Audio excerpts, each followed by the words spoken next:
Bonjour, bonjour à tous. Bienvenue à notre live Career Tech chez CGI ce matin. Notre thème aujourd'hui, c'est les gestionnaires de projet, donc les PM. Je me présente, Annie-Bria Payette. Je suis gestionnaire chez CGI depuis maintenant 1 an et demi et 25 ans dans l'industrie. Je vous présente mon acolyte Marie-Ève Paris. Marie-Ève, présente-toi, dis-nous ton rôle un peu chez CGI. Bien, je travaille maintenant à CGI depuis 4 ans. J'ai un rôle de directeur service conseil, puis je suis en mandat comme chargée de projet depuis les 4 dernières années. Excellent. Et puis, directeur service conseil, ça fait quoi comme responsabilité à titre de PM? À titre de PM, ça a des équipes, des équipes à gérer. OK. Donc, tu gères des équipes en plus de gérer des projets chez nos clients, c'est bien ça?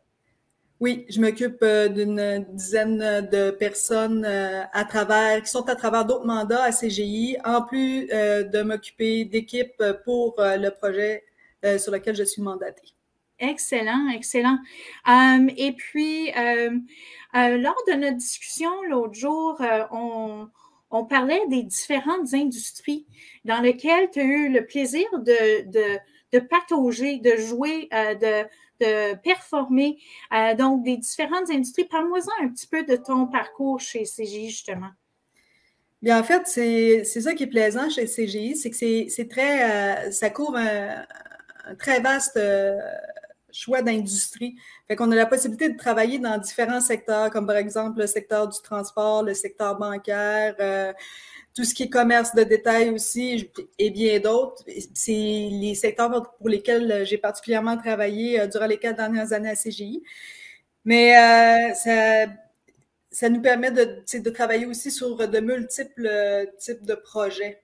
Fait qu'on peut avoir des projets qui sont plus applicatifs web. On peut travailler aussi sur des programmes de plus grande envergure, incluant plusieurs projets à l'intérieur, des projets d'application mobile. La variété est comme infinie. C'est ça. Puis moi, ce qui me fascine chez toi, chez tes collègues comme PM, c'est votre capacité justement de s'adapter à ces industries-là. Tu sais, souvent, les gens vont être spécialisés. Oh, moi, je fais de l'infra seulement. D'autres vont faire, je ne sais pas, dans les télécoms. Comment faites-vous chez CGI justement pour vous adapter? Puis comment est-ce que CGI vous permet de le faire? Je pense qu'Academia a peut-être un rôle là-dedans. Est-ce que tu peux m'en parler? Comment vous faites la transition, justement?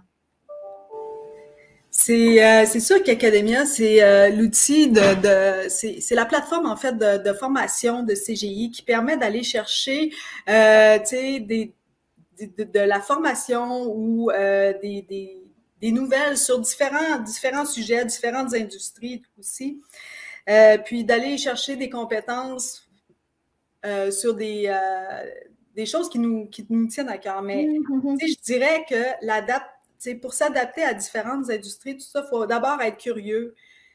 Puis, je pense que c'est une des principales qualités qu'il faut avoir en charge de projet, c'est la curiosité. Si les industries nous intéressent, si les clients nous intéressent, les projets nous intéressent, on va aller s'informer davantage sur le sujet. Et puis, on va pouvoir découvrir une industrie. C'est sûr que la charge, quand on est chargé de projet, gestionnaire de projet, on touche à des projets qui sont différents chez des clients qui sont différents. Fait que c'est important d'être curieux puis d'avoir envie d'aller chercher ces nouvelles informations-là sur ces connaissances-là. Oui, je comprends. Tu viens toucher un peu à ma prochaine question. La curiosité. Dans ton équipe, là, tu me disais, tu as une dizaine de personnes sous ta responsabilité. C'est quoi les autres qualités que tu recherches chez un bon PM? À part la curiosité, je dirais que ça prend beaucoup de rigueur. Ça prend de la rigueur.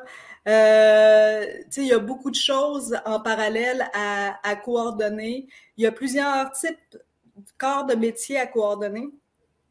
il faut être aussi excellent communicateur pour, être capable de transmettre les besoins dans son équipe, mais aussi, par la même occasion, bien comprendre les besoins du client. Le client va nous expliquer son besoin. Il faut souvent aller chercher beaucoup plus loin que ce qu'il nous exprime en premier lieu pour bien comprendre c'est quoi exactement qu'il y a de besoin. Puis pour être en mesure aussi de le conseiller, il faut être curieux envers l'industrie. Il faut comprendre c'est quoi ses enjeux. C'est quoi la stratégie qu'ils souhaitent appliquer et tout transmettre ça à travers nos équipes qui vont élaborer la livraison du projet. Oui, la livraison, la stratégie et tout ça. Lors de notre rencontre initiale, on a parlé de ton projet dont tu étais le plus fier. Et j'avoue que ce projet-là m'a allumé. Parle-moi-en un petit peu. Je pense que tu es en transport, c'est bien ça? Oui, je travaillais pour une compagnie en aéronautique. Et puis, c'était un projet, c'était une refonte d'un site de recrutement mondial pour les gens spécialisés en aéronautique. Et puis, c'est une compagnie internationale dans laquelle, évidemment, il y a plusieurs sièges sociaux à travers le monde. Fait qu'on a dû réconcilier, dans le fond, les besoins de l'ensemble des continents pour en faire une plateforme qui serait utile pour les recruteurs et qui serait parlante aussi aux gens qui voulaient postuler dans ces emplois-là. C'était un projet de longue haleine avec des outils aussi qui étaient très spécifiques et qu'il fallait coordonner avec ceux des autres, de l'ensemble, en fait, des pays impliqués. Et donc là, c'est des échanges avec des gens à travers le monde, si je comprends bien. C'est des échanges avec des gens à travers le monde, c'est des coordinations avec des recruteurs à travers le monde, avec aussi des candidats, parce qu'on a aussi interrogé les candidats à travers le monde. Ah, c'est intéressant. Qu'est-ce qu'ils recherchaient, comment élaborer cette plateforme-là pour que ce soit effectivement le plus parlant possible. Puis on a réconcilié, en fait, une quinzaine de sites Internet en une méga plateforme mondiale. Wow! Donc, je comprends pourquoi tu es aussi fière de ce projet-là. Je pense que ça a fait la différence pour ce client-là, justement. C'est sûr que dans la première année, le nombre de personnes qui ont été recrutées par la plateforme a augmenté significativement. Ah oui, aussi, ce qui en a fait un succès pour l'entreprise. c'est différent. Ça l'a aidé énormément. Les recruteurs aussi, la satisfaction au travail a été aussi augmentée. OK. Fait que ça a eu un impact global, dans le fond. L'expérience client, l'expérience de l'employeur, de l'entreprise. Donc, c'est vraiment positif. Exact. Excellent. Donc, je pense que c'est un projet parmi plusieurs autres, là, en 4 ans, sûrement, que tu as touché à plein de belles choses. Pour les gens qui s'intéressent, justement, qui ne sont pas tout à fait ils n'ont pas fait le saut comme PM.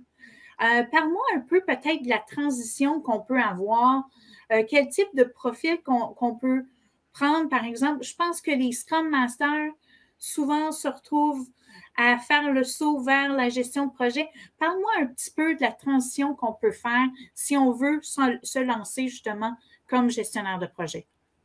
C'est sûr que je pense qu'à travers toute ma carrière, je pense que je n'ai jamais rencontré quelqu'un qui a démarré comme chargé de projet. Non, hein, c'est très rare. Non. J'ai connu des gens qui ont eu des profils d'analyse d'affaires, d'autres qui ont eu des profils de Scrum Master qui, au fil du temps, prenaient de l'expérience avec d'autres chargés de projet qui étaient plus expérimentés, ont décidé de faire le saut à un moment donné. Puis, c'est ce qui est intéressant avec CGI, c'est toute la partie coaching qui est possible.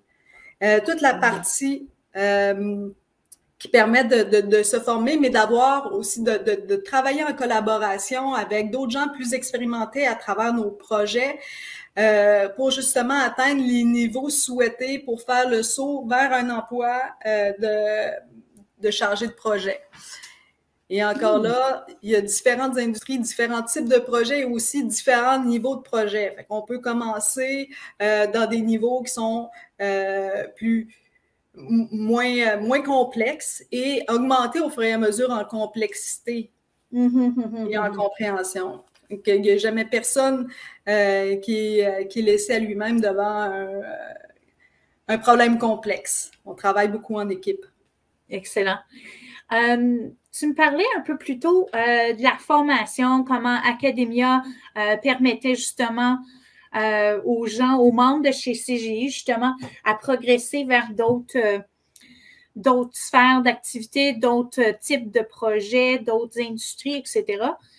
Moi, je ne suis pas experte en gestion de projet, mais il y a des mots comme recruteur qui reviennent souvent. Donc, le PMI, les PMP, les trucs comme ça. Donc, parle-moi un peu c'est pas des formations, mais des certifications un peu qui sont possibles justement dans cette industrie-là. Bien, en fait, Academia à CGI nous permet d'aller faire toutes les préparations à ces certifications-là. Ah, OK, d'accord. C'est sûr que en tant que chargé de projet, le PMP, le PMI, puis toute la certification Agile Safe, qui sont des must en ce moment pour être capable d'exercer ce travail-là comme il faut. Mm-hmm. Et puis, dans Academia, on peut aller chercher, je dirais, la majorité des préparations à ces formations-là. Celles qui ne sont pas disponibles pour nous ou pour lesquelles, dans le fond, notre horaire ne convient pas, on peut en discuter directement avec notre gestionnaire. Il n'y a pas de frein à la formation à CGI. C'est pas ça qui va nous bloquer d'avancer. Les possibilités sont ouvertes. Excellent. Bon, ben, c'est super. Donc, ça encourage les gens, justement, qui ont peut-être fait un peu de gestion de projet, qui étaient Scrum Master, qui veulent venir chez nous. À ce moment-là, nous, on peut les aider à cheminer vers une certification. C'est sûr que dès qu'ils arrivent à CGI, ils sont pris en charge par un gestionnaire qui va les aider justement à établir ce plan de carrière-là avec toutes les formations qu'ils souhaitent suivre. Et puis, tout ça va être établi dans un échéancier qui va leur permettre justement de se perfectionner comme ils le souhaitent. Excellent. Moi, j'aime toujours ce qui est avant-gardiste et les tendances, etc. Moi, ça m'allume tout le temps. On parlait justement des tendances, justement, dans l'univers de la gestion de projet. Parle-moi un peu de ces tendances-là, justement. Je ne sais pas si c'est à l'approche agile que tu fais. Peut-être, oui, on avait parlé justement que c'était une des tendances justement dans l'industrie. C'est quoi ta réalité, toi, dans vos équipes? Est-ce que c'est vraiment la tendance à suivre, justement? C'est vraiment la tendance qu'on voit actuellement à travers les différents projets de développement de TI. C'est sûr qu'il y a des adaptations à faire pour chaque client. C'est pas tout le monde qui est rendu au même niveau pour être 100% agile dans le développement. Mais je dirais que ça dépend surtout ça dépend de plusieurs affaires. Ça dépend du client, ça dépend du projet, ça dépend des équipes de développement, ça dépend du contexte dans lequel on se trouve. C'est ça. Je dirais, tout dépendant de ça, l'approche agile peut être une excellente approche, mais il y a d'autres approches aussi qui peuvent demeurer parfaites pour les différents développements qu'on a à faire. Et c'est sûr que de mettre, de valoriser justement le développement qui donne une valeur ajoutée aux clients rapidement, c'est toujours quelque chose qui est apprécié. Excellent. Donc, une petite connaissance de ça, mais en même temps, si je comprends bien, il faut être flexible. Donc, ce n'est pas l'agilité pure et dure comme on trouve dans les bouquins. C'est bien ça. Il faut s'adapter chez nos clients. Oui, c'est une autre qualité, dans le fond, que devrait avoir une autre aptitude que devrait avoir un chargé de projet. C'est la capacité à s'adapter aux différents contextes. Puis, pas juste les chargés de projet, on l'a vécu durant les 2 dernières années, l'adaptation. Oui, tout le monde s'est adapté à des nouvelles restrictions, si on veut. Donc, il a fallu changer un peu notre mode justement de gestion de projet. Ça a été tout un challenge sûrement, cette adaptation-là à cet environnement-là de COVID. On ne le dira pas trop fort. Moi, pour notre rencontre, j'avais fait une petite recherche sur Internet parce que je ne suis pas l'experte. Et puis, moi, j'avais trouvé une définition, puis je vais la lire, des qualités, justement, qu'on recherche. Puis, moi, j'ai dit, il faut avoir ça, tout ça dans une personne, c'est chapeau, les PM, vous êtes extraordinaires.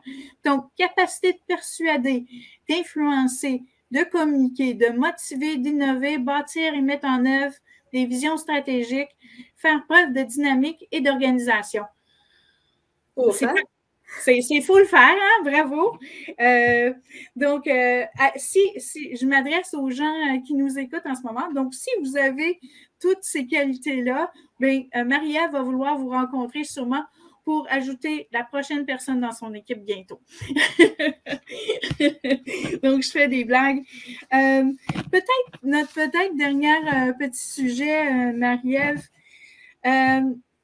À titre de recruteur, à titre de directrice comme ça, quels sont tes conseils pour la préparation? Là, on a sûrement convaincu que CGI était l'environnement pour la plupart d'entre les gens qui nous écoutent. C'est dynamique, il y a plein d'avenues de formation, etc.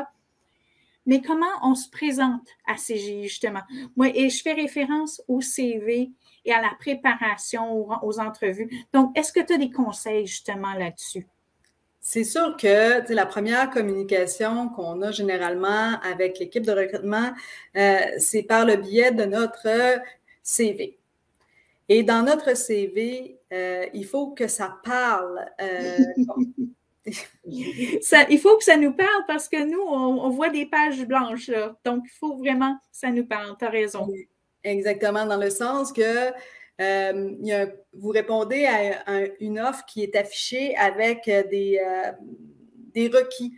Il faut démontrer clairement comment votre expérience peut justement aller combler ces requis-là. Fait que c'est super important de comprendre c'est quoi votre parcours, qu'est-ce que vous avez fait, sur quel type de projet vous avez travaillé, dans quel environnement technologique, c'est quoi les outils que vous utilisez.